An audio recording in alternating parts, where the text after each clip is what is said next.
Selamat sejahtera saya mengucapkan kepada para penonton. Nama saya Darwin, anak lelaki Rajasekharan, dan pada hari ini kumpulan saya akan membentangkan tentang aliran ideologi semasa. Kita akan memulakan perbincangan ini dengan memberi pengertian kepada ideologi serta menyatakan definisinya. Apakah itu ideologi dan definisinya? Definisi ideologi ialah sebuah sistem keyakinan yang memandu perilaku dan tindakan sosial. Perkataan ideologi ini berasal daripada dua istilah Yunani, iaitu Eden dan Logos.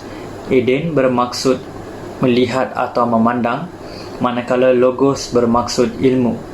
Daripada pengertian dua istilah Yunani tersebut, ideologi merupakan ilmu tentang pemikiran atau hasil pemikiran manusia tanpa panduan agama dan sebagainya. Perkataan ideologi ini mula digunakan oleh Distaud de Tracy, seorang penulis Perancis pada tahun 1796, yang di mana pada tahun 1796 revolusi perandasian telah diadakan, dan revolusi tersebut telah memberi kelahiran kepada beberapa banyak ideologi-ideologi semasa yang diguna pakai oleh negara-negara sampai hari ini. Seterusnya kita akan melihat kepada contoh-contoh aliran ideologi semasa. Terdapat beberapa banyak aliran ideologi semasa dan antaranya ialah kapitalisme. Apakah itu kapitalisme? Kapitalisme merupakan sebuah sistem ekonomi dan sosial yang cenderung ke arah pengumpulan kekayaan oleh seorang individu tanpa gangguan kerajaan dan bermatlamatkan keuntungan. Contoh negara yang telah mengamalkan sistem ini ialah negara Rusia. Seterusnya kita akan melihat dan membincangkan tentang sosialisme. Apakah itu sosialisme? Sosialisme merupakan sebuah teori atau sistem organisasi sosial dan ekonomi di mana salah satu cirinya ialah sumber kekayaan negara tersebut dinikmati bersama oleh seluruh rakyat secara sama rata. Negara-negara yang telah mengamalkan sistem ini ialah negara yang menggunakan sistem demokrasi untuk menjalankan kerajaan tersebut. Contoh negara secara spesifiknya ialah negara Malaysia, USA, Britain dan sebagainya. Seterusnya kita akan melihat kepada sistem komunisme. Apakah itu komunisme? Komunisme merupakan ideologi politik dan struktur sosioekonomi yang menggalakkan penumbuhan masyarakat yang tanpa kelas. Contoh negara yang mengamalkan sistem komunisme ini ialah negara China. Seterusnya kita akan melihat kepada relativisme. Apakah itu relativisme? Relativisme merupakan ilmu pengetahuan kebenaran yang wujud dalam budaya masyarakat, konteks sejarah dan semua hal tersebut yang tidak bersifat mutlak. Contoh negara yang mengamalkan sistem relativisme ini ialah negara yang berdemokrasi seperti Malaysia, Britain, United States dan sebagainya. Sekarang kita akan melihat kepada tokoh-tokoh terkenal dalam bidang falsafah dan aliran ideologi semasa ini. Pertama sekali kita akan membincangkan tentang Protagoras. Protagoras merupakan seorang tokoh yang memperkenalkan relativisme. Dia merupakan bapa kepada sistem relativisme ini yang diguna pakai oleh beberapa negara pada hari ini seperti Malaysia, United States, Britain, Belanda dan sebagainya. Seterusnya kita akan melihat kepada yang berhormat Muammar al-Gaddafi, bekas Presiden Libya. Dia telah banyak menerapkan unsur-unsur sosialisme kepada negara Libya semasa dia menjadi presiden negara tersebut. Negara Libya telah banyak mendapat manfaat daripada penerapan ciri-ciri sosialisme ini. Seterusnya kita akan melihat kepada Sir Karl Marx. Sir Karl Marx merupakan bapa kepada ideologi komunisme ini. Ideologi komunisme ini adalah salah satu ideologi yang paling popular dalam dunia ini yang diguna pakai oleh banyak negara-negara. Negara yang paling famous menggunakan ideologi ini ialah negara China.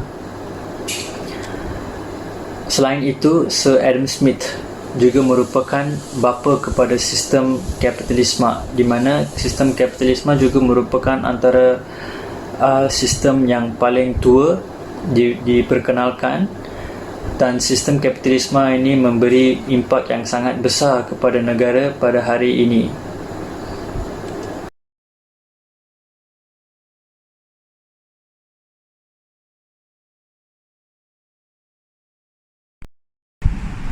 Selamat sejahtera yang berbahagia Dr. Mahathir bin Abu Hassan dan rakan-rakan sekalian. Saya Sharvin Raj, anak lelaki Ganasegeren, dan tajuk saya pada hari ini adalah aliran ideologi semasa. Daripada tajuk besar itu, saya akan membentangkan tentang ideologi moden dan pasca moden. Pada permulaannya, ideologi moden merupakan beberapa asal usul. Yang pertama adalah sekularisme sebagai asas ideologi moden. Dari sudut etimologi, berasal daripada perkataan Latin seculum yang bermaksud tempoh masa yang tertentu, fixed period of time. Dari sudut terminologi pula, menurut Oxford Advanced Learner Dictionary, secularism bermaksud a belief that a religion should not be involved in the organisation of society, education, and etc. Seterusnya adalah konsep utama sekularisme. Terdapat 3 konsep yang utama. Pertamanya adalah pemisahan antara sacred, suci, dan profane, tidak suci. Kedua adalah pemisahan antara spirit, rohani, dan matter, benda. Ketiga adalah pemisahan antara revelation, wahyu, dan reason, akal. Walaupun ia terbahagi kepada 3 konsep, kesemuanya adalah tentang pemisahan pegangan agama daripada kehidupan seharian. Sekarang saya ingin berkongsi tentang ciri-ciri utama sekularisme. Pertama adalah detachment of nature. Ciri ini adalah untuk menghilangkan, melupuskan makna spiritual, kepercayaan daripada alam kehidupan. Kedua adalah desacralization of politics. Ciri ini adalah untuk menghilangkan unsur-unsur keagamaan di dalam politik daripada al-hewal manusia. Ketiga dan terakhir adalah deconsecration of values. Ciri ini pula menghilangkan unsur-unsur penyucian nilai agama daripada minda dan tingkah laku manusia.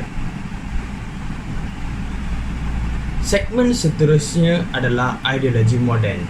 Dari sudut etimologi, berasal daripada perkataan Latin modo yang bermaksud recently atau just now. Selain itu, modernism dan modernity merupakan 2 komponen utama yang menjadi teras kepada proses modernisasi. Modernity sebagai asas material kepada modernisasi, modernism pula gagasan ideologikal yang mengiringi fenomena modernisasi. Modernisasi pula, walaupun tidak diterjemahkan secara khusus, tetapi ia disebut sebagai proses sosial yang membawa perubahan terhadap politik, ekonomi, dan ideologi. Terdapat 4 bentuk ideologi moden. Pertamanya, manusia sebagai pusat dunia, iaitu individu memiliki keistimewaan dan potensi diri yang dapat membentukkan dan menentu arah mengikut keacuan dan potensi diri sendiri. Keduanya, subjek dimiliki alam fenomena dan alam nomena, iaitu manusia bebas menentukan pendirian bagi menghasilkan buah fikiran untuk merubah sesuatu keadaan. Ketiganya, pendewaan akal fikiran dan pembebasan dari keagamaan, iaitu asas kepada kewujudan budaya kehidupan baharu seperti penghapusan ikatan sosial dalam masyarakat. Terakhir adalah emansipasi wanita, iaitu membebaskan wanita dari tradisi sebagai ibu atau isteri. Perincian seterusnya adalah pengenalan kepada pasca moden. Pasca moden merupakan fenomena baharu yang kesan dari ketidakpuasan hati daripada gagasan modernisme yang dilihat gagal dan menindas manusia. Kepercayaan modernisme bahawa akal dan sains dapat membawa kemajuan dan kebenaran serta menyelesaikan sebarang masalah. Pasca modernisme juga bersifat logisentrik yang tidak seimbang, sedangkan manusia terdiri daripada intelek, rohani, emosi, instinktif.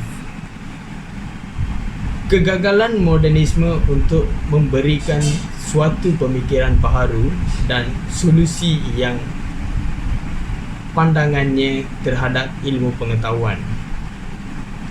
Seterusnya, ciri-ciri pasca moden. Antaranya adalah tiada kebenaran mutlak dan absolut, iaitu idea tentang wujudnya kebenaran mutlak, suatu ilusi yang dibuat-buat oleh sesetengah pihak untuk menguasakan dan mempengaruhi manusia lain. Ciri seterusnya adalah benar dan salah saling sinonim, iaitu suatu yang dianggap fakta hari ini boleh dinilai salah di kemudian hari. Selain itu, perkonsepsian diri sendiri dan rasionalisasi, iaitu metodologi saintifik berdasarkan teori yang objektif digantikan dengan kebergantungan kepada pandangan diri sendiri.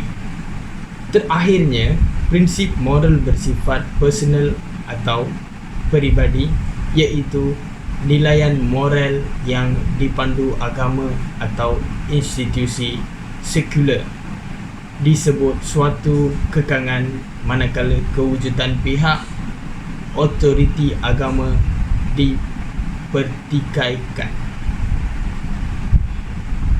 Saya sudah pun ke slide terakhir saya, bandingan perspektif antara modernisme dan pasca modernisme. Bandingan pertama adalah modernisme dari naratif-naratif besar, manakala pasca modernisme dari naratif-naratif kecil. Bandingan kedua dari pandangan barat dan modernisme adalah kemajuan, makna pasca modernisme adalah penjajahan. Bandingan ketiga adalah modernisme mengatakan keluarga sebagai unit asas, manakala pasca modernisme mengatakan keluarga adalah alternatif. Bandingan keempat adalah modernisme merupakan sahihan dan keaslian, manakala pasca modernisme merupakan realiti ciptaan. Bandingan terakhir adalah modernisme lebih kepada penggunaan manusia, manakala pasca modernisme lebih kepada identiti kumpulan. Itu saja daripada saya. Sekian, terima kasih. Selamat sejahtera. Nama saya Gajin Tren, anak Ansir Sangren. Hari ini saya ingin membentangkan tentang cabaran ideologi realitisme pasca moden. Cabaran ideologi. Sebagai kita tahu, ideologi merupakan satu sistem kepercayaan yang menjadi asas kepada tingkah laku seorang. Pada lazimnya ia merujuk kepada set kepercayaan yang menggerakkan suatu pergerakan politik yang sosial. Yang ini adalah konsep ideologi untuk kita mengagungkan sistem kepercayaan. menurutnya adalah ideologi dimaksudkan sebagai salah satu item yang membentukkan keperluan mental jasmani individu dan membentuk sebuah masyarakat serta meliputi kepercayaan politik, sosial, ekonomi dan perkara yang bersangkut paut dengan sejarah dan geografi manusia. Selain itu, kita akan tengok tentang definisi realitisme. Realitisme merupakan satu istilah yang digunakan untuk menggambarkan suatu perkara yang bersifat tidak tetap dan mutlak. Ianya boleh berubah mengikut suasana persekitaran. Ia dalam definisi realitisme ni, dia dikategorikan sebagai ikut prestasi berikut. Prestasi yang banyak. Yang kedua, dia doktrin bahawa ilmu, pengetahuan, kebenaran dan nilai murni ditentukan secara berkait dengan budaya, masyarakat dan konteks persejaraan. Lagi satu iaitu teori atau pengetahuan bahawa penilaian adalah relatif dan berbeza-beza mengikut situasi, peristiwa dan individu yang mengalaminya. Kebenaran dinilai relatif, tidak mutlak dan saling berbeza antara budaya dengan budaya lain, individu dengan individu yang lain dan situasi dengan situasi yang lain. Realitisme sebagai kata antinonim bagi mutlak yang absolut. Okey, selain daripada realitisme, kita ke dalam sikit pasal realitisme. Kita cuba mengetahui tentang ciri-ciri realitisme. Okey, ciri-ciri realitisme ni dia ada 4 kategori iaitu universalism, absolutism, objectivism, monisme. Okey, yang 4 ni kita tengok dengan terang tentang universalisme. Okey, tidak wujud satu persetujuan sejagat berkenaan kebenaran, kebaikan dan lain-lain. Okey, selain itu absolutisme. Okey, tidak wujud nilai-nilai yang bersifat tepat dan tidak berubah seperti nilai kebenaran, kebaikan, keburukan dan lain-lain. Objektivisme. Nilai kognitif, etika, estetika tidak bebas dari pengaruh minda. Nilai tidak mampu bebas tanpa bergantung kepada pemikiran manusia yang saling berbeza. Okey, keempat pula monisme, iaitu tiada bidang yang menyediakan hanya satu pandangan nilai dan norma yang tetap. Realitisme mungkin menerima nilaian tempatan lokal monis, tetapi bukan nilaian sejagat dengan universal monis. Okey, yang 4 ni saya terangkan ni tentang ciri-ciri realitisme. Okey, seterusnya kita tengok tentang domain realitisme. Domain ni dia dikategorikan dalam 7 domain, iaitu sesuatu makna bermaksud direlatif oleh bahasa. Kedua, kebenaran. Ketiga adalah metafizik. Yang 4 tu realiti. Realiti tu dimaksudkan dengan kebudayaan, dengan paradigma, saintik dengan teori. Kelima, kita tengok pasal nilai ilmu. Nilai ilmu adalah dengan masyarakat. Nilai moral adalah oleh individu. Nilai seni adalah oleh tempoh sejarah. Sejarah nilai seni tu dia berkaitan kepada sejarah-sejarah yang kita telah sejarah-sejarah yang dilepaskan oleh orang sebelum ni. Okey. Seterusnya pasal realitisme pasca moden, kehidupan tanpa hakikat dan kebenaran. Okey. Definisinya, intipati cabaran ideologis masa yang sedang dihadapi oleh umat manusia lokal dan global yang terbit daripada pemikiran falsafah realitisme yang menafikan kewujudan hakikat dan kebenaran yang boleh diketahui di luar diri manusia, sebaliknya bergantung pada kerangka pemikiran masing-masing. Okey, yang ni dikategorikan kepada 4, iaitu agama, etika, psikologi dan sosiologi, dan politik dan ekonomi. Okey, selain daripada tu, realitisme, konteks realitisme pasca moden. Okey, yang tadi saya kata tu 4 agama, etika, psikologi dengan sosiologi, politik dengan ekonomi. Okey, kita akan tengok terperinci pasal 4 ni. Okey, agama. Dia berasal kepada 3 kategori, iaitu spektisme, pluralisme agama dan ateisme. Okey, saya akan bagi tahu maksud-maksud tu. Aspektisma. Okey, menurut Kamus Melayu, aspektisma ni iaitu kurang kepercayaan, ragu-ragu terhadap keberhasilan ajaran, contohnya penderitaan dan pengalaman, menjadi orang bersifat sinis dan spektif. Okey, seterusnya pluralisme agama. Okey, iaitu merupakan konsep yang luas tentang penerimaan agama-agama yang pelbagai. Antara fahamannya adalah tiada satu pun agama yang tunggal dan eksekutif untuk mencari sumber kebenaran atau setidak-tidaknya terdapat kebenaran dan nilai yang benar dalam agama lain. Yang ketiga tadi tu, ateisma. Okey, pasal ateisma ni bukan satu agama, tetapi dia adalah satu bentuk kepercayaan yang menafikan suatu kewujudan Tuhan. Okey, ateisma bertentangan dengan teisma yang merujuk kepada kewujudan sekurang-kurangnya satu Tuhan. Okey, seterusnya kita tengok pasal etika. Etika ni dikategorikan oleh 4, iaitu realistisme, etika dan moral. Kedua, masyarakat sebagai pemutusan nilai. Ketiga adalah hedonisme. Keempat adalah narcisme. Okey, kita tengok pasal hedonisme.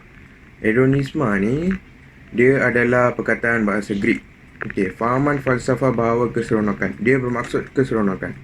Okey, merupakan matlamat utama dalam hidup. Hedonisme merupakan ajaran atau pandangan bahawa kesenangan atau kenikmatan merupakan tujuan hidup yang dalam tindakan manusia. Okey, yang keempat tadi tu narcisme. Okey. Narcisme ni adalah satu perasaan cinta sehingga taksub terhadap diri sendiri yang berlebihan. Orang yang mengalami gejala ini tersebut narsis. Okey, seterusnya kita tengok pasal psikologi dan sosiologi, iaitu penafian hakikat insan, masyarakat berbentuk individu, pendidikan politically correct. Lagi satu, politik ekonomi. Politik ekonomi dikategorikan pada 3, iaitu politik pasca kebenaran dan anarki, politik identiti, jarang ekonomi dan pemikiran. Selain itu, kita tengok pasal implikasi realistisme pasca moden, iaitu undang-undang. Undang-undang tu bermaksud penolakan autoriti dan tradisi. Kedua, sejarah. Sejarah yang menulis semula sejarah sebagai fiction. Ketiga adalah sains, metodologi, anything goes. Maksud metodologi, anti-sains. Falsafah, anti-realistisme, kebenaran subjektif, demokrasi, masyarakat yang merasa unggul dan mengukur budaya yang lain berdasarkan budaya yang sendiri.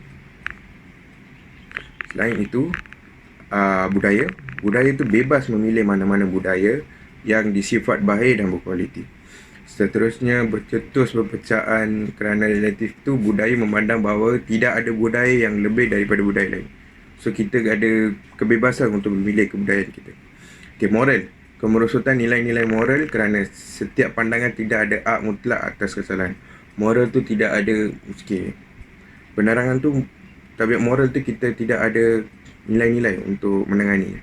Sosial, gejala sosial yang bertambah kerana tidak ada yang menilai seseorang tu salah atau tidak terusnya sebagai gejala tersebut.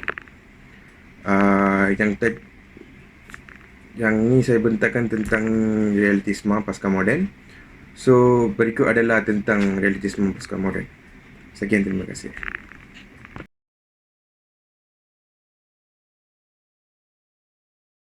Selamat sejahtera kepada Dr. Mahadi dan rakan-rakan sekalian. Saya ingin membuat satu pembentangan yang bertajuk Fenomena dan Manifestasi Realistisme Pasca Moden. Terlebih dahulu, saya ingin menerangkan definisi fenomena. Perkataan fenomena ialah pinjaman bahasa Yunani yang bermaksud satu peristiwa yang nyata, suatu fakta, pewujudan atau perubahan yang dapat dilihat dan merupakan satu yang istimewa. Secara umumnya, dalam falsafah, penggunaan kata fenomena berbeza daripada kegunaan lain. Fenomena boleh dianggap melalui indera atau jiwa seseorang atau dengan fikiran mereka. Dalam topik ini, fenomena lebih dilihat kepada isu-isu semasa pasca moden. Seterusnya, definisi manifestasi. Perkataan manifestasi ditakrifkan sebagai satu perubahan, melahirkan, menjelaskan atau menyatakan sesuatu. Manifestasi juga didefinisikan sebagai satu pernyataan perasaan atau pendapat. Dalam topik ini, manifestasi merujuk kepada segala kesan atau impa pasca moden. Seterusnya, relativisme pasca moden. Menurut Kamus Dewan 1994, pasca membawa maksud selepas, sesudah atau setelah, manakala moden pula bermaksud dari masa sekarang, berkaitan dengan masa kini, yang terbaru, cara kaedah baru dan muktahir. Pasca moden ialah fenomena yang bersifat anti-agama dan anti-Tuhan, kerana pasca moden ialah lanjutan dan edisi baru kepada fahaman sekularisme barat moden. Fahaman sekularisme merujuk kepada sesuatu yang memisahkan agama dari kehidupan. Pasca moden adalah dominasi budaya atau logik budaya dari budaya kapitalisme yang bermula pada Perang Dunia Kedua. Kapitalisme merujuk kepada sistem ekonomi dan sosial yang cenderung ke arah pengumpulan kekayaan dan memartabatkan keuntungan. Jika modernisme dianggap budaya moden, maka pasca moden ialah budaya kemodenan. Modernisme merupakan faktor kemunculan atau kelahiran pasca moden. Di sini terdapat beberapa aspek dalam pembangunan idea pasca moden. Yang pertama, menolak saintifik dan objektiviti dalam peradaban barat. Yang kedua, meruntuhkan asas falsafah barat. Menekankan ketidaktentuan dalam fisik kuantum dan matematik. Menekankan ketidaksinambungan masa dan tempat dalam sejarah manusia. Seterusnya, munculnya magical realism, mazhab fiction oleh para novelis. Dan sekularisasi agama dan pembuangan konsep dan praktis agama yang merupakan asas moraliti dan masyarakat. Hai sekali, menggembar-gemburkan ekonomi pasaran dan memarahkan konsumerisme. Marilah kita melihat isu-isu pasca moden dan kesannya. Yang pertama adalah pengaruh sosial yang terlampau merupakan satu isu pasca moden. Pengaruh lebih kepada cara berfikir yang anggap moden itu berfikiran terbuka. Pemikiran terbuka contohnya, masyarakat sudah kurang mempercayai tentang perkara-perkara yang dipantang larang, petua dan lain-lain. Dan sesetengah orang menganggapnya ia sebagai karut. Pengamalan sosial kekeluargaan yang tidak sesuai diamalkan oleh budaya timur. Sebagai contoh, pandangan era pasca moden yang mengiktirafkan bersedudukan tanpa nikah, pasangan sejenis, keibubapaan tunggal dan lain-lain. Perkara ini tidak sama sekali dengan masyarakat Islam di Malaysia.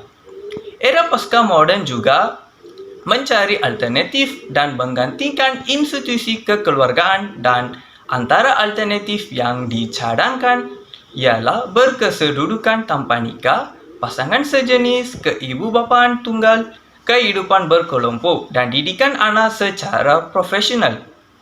Perkara ini melanda masyarakat timur termasuklah Malaysia secara perlahan-lahan. Namun, institusi kekeluargaan masyarakat Islam di Malaysia masih utuh dengan melandaskan Islam. Isu seterusnya ialah pengaruh kesenian era pasca moden. Dunia mula diperkenalkan dengan aliran-aliran muzik era pasca moden yang pelbagai, antara kumpulan-kumpulan artis yang beraliran rock, balada, pop, jazz dan lain-lain. Setiap aliran ini mempunyai identiti dan imej yang tersendiri. Seni hiburan ini menjadi ikutan negara-negara lain termasuklah Malaysia. Ini telah menyebabkan seni tradisional sudah mula dipinggirkan sehingga ke hari ini. Begitu juga kepada seni reka bentuk. Ia boleh dilihat dan dari bangunan-bangunan yang dibina dengan reka bentuk yang dianggap moden oleh orang ramai. Sebagai contohnya, Menara Berkembar Petronas yang merupakan bangunan terkenal di mata dunia dibina dengan berkonsepkan bentuk silinder yang dalam era pasca moden. Seterusnya, pengaruh era pasca moden dari segi pakaian. Era pasca moden juga memberi impak yang drastik kepada etika pakaian. Peniruan pakaian budaya pasca moden yang menjolok mata kepada masyarakat di sekeliling merupakan satu lagi isu dalam era pasca moden. Ia menjejaskan etika pakaian budaya lain. Contohnya, dalam agama Islam, perempuan wajib menutup aurat dari kepala hingga ke ujung kaki, kecuali muka dan tapak tangan. Manakala bagi lelaki wajib menutup aurat mereka dari pusat hingga ke lutut.